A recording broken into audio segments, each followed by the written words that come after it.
John McCain, you are not qualified to be President of the United States. My name is Ted Vaill. I'm a private citizen. I'm doing this video on my own. No group is supporting me. I used to be a legislative assistant to a Republican congressman. I've been a lawyer for 40 years, and I spent a lot of time in Washington. And I was a Navy JAG officer in the Vietnam War. And I am tired of your pandering and lies in this campaign. The Straight Talk Express is now a cheap shot express. Your campaign is the captive of Washington lobbyists like Charlie Black and Karl Rove operatives like Steve Schmidt. And your positions on the issues are too extreme to be President of the United States. You want to win in Iraq at all costs, even though the president is willing to consider withdrawal. President Bush has talked about our staying in Iraq for 50 years. Maybe 100. You oppose abortion. What point is a baby entitled to human rights? At the moment of conception. You favor assault weapons. The assault weapons ban, you opposed it. Yep.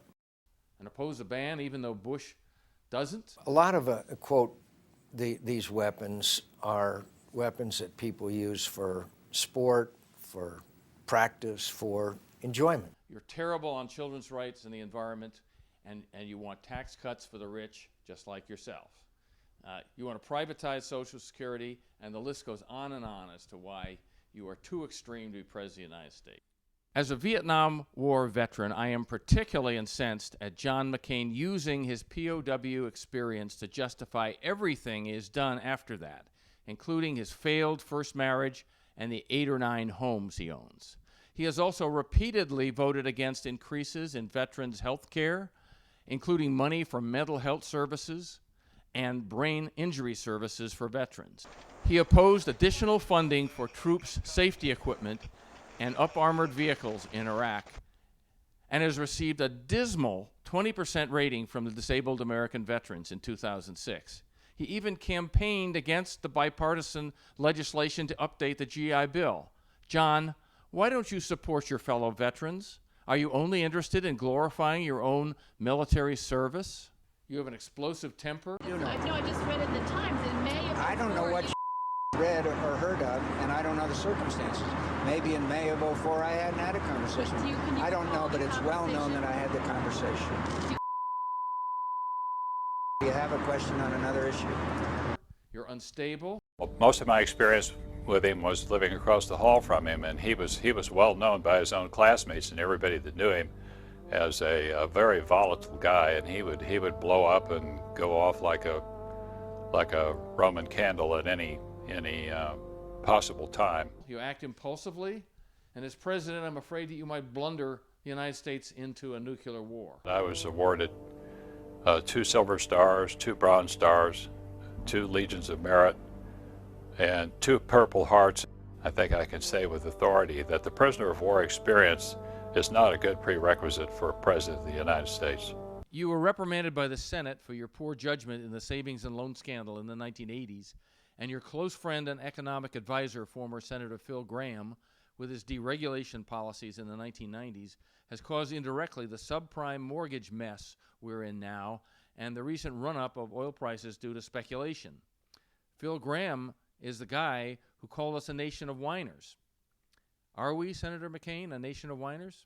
And you are too old to be President of the United States at 72 years, 5 months in January of 2009. You'd be the oldest person elected to a first term as president if you win.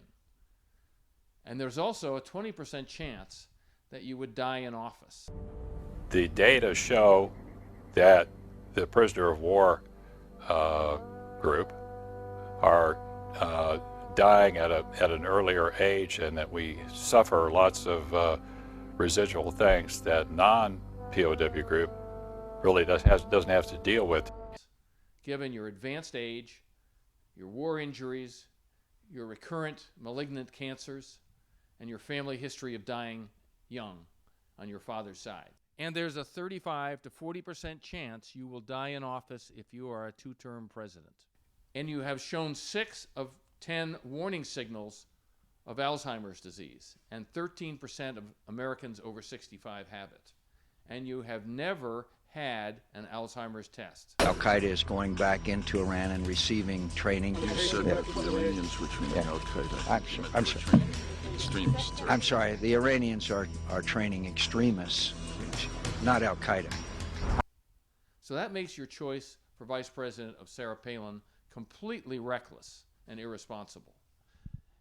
If she has to take over from you due to your death or incapacity, she's totally unqualified, and this highlights your impulsiveness and your lack of good judgment. Sarah Palin's even more extreme than you are. She opposes abortion, even in cases of rape and incest. She opposes sex education in the schools except abstinence. And she wants to have oil drilling in Anwar. She wants creationism taught in the schools. She has tried to ban books in public libraries. She opposes protecting polar bears and beluga whales and salmon.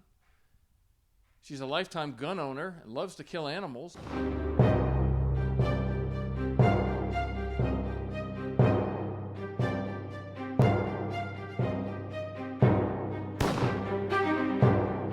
And she's an NRA member, and she does not believe that global warming was caused by humans. She's a member of an extreme Pentecostal sect. And I believe Alaska is one of the refuge states. Come on, you guys, in the last days. And hundreds and thousands of people are going to come to the state to seek refuge, and the church has to be ready to minister to them. God's going to tell you what is going on and what is going to go on. And that's going to be your job. As I'm doing my job, let's strike the still. Your job is going to be out there reaching the people, hurting people throughout Alaska. And she's supported Alaska's secession from the U.S. And her experience is painfully light. She's been a council member and mayor of a small town and governor for 20 months in a state with a $5 billion oil revenue surplus. She's never had to deal with a deficit. She's difficult to work with, according to her associates, and she may be way over her head as governor, as some of her former associates have said. You also, Sarah, don't know what a vice president does. Well, here's what Walter Mondale, the former vice president, says that a vice president does. He has to be ready to take over the presidency in case of death or incapacity. You clearly are not.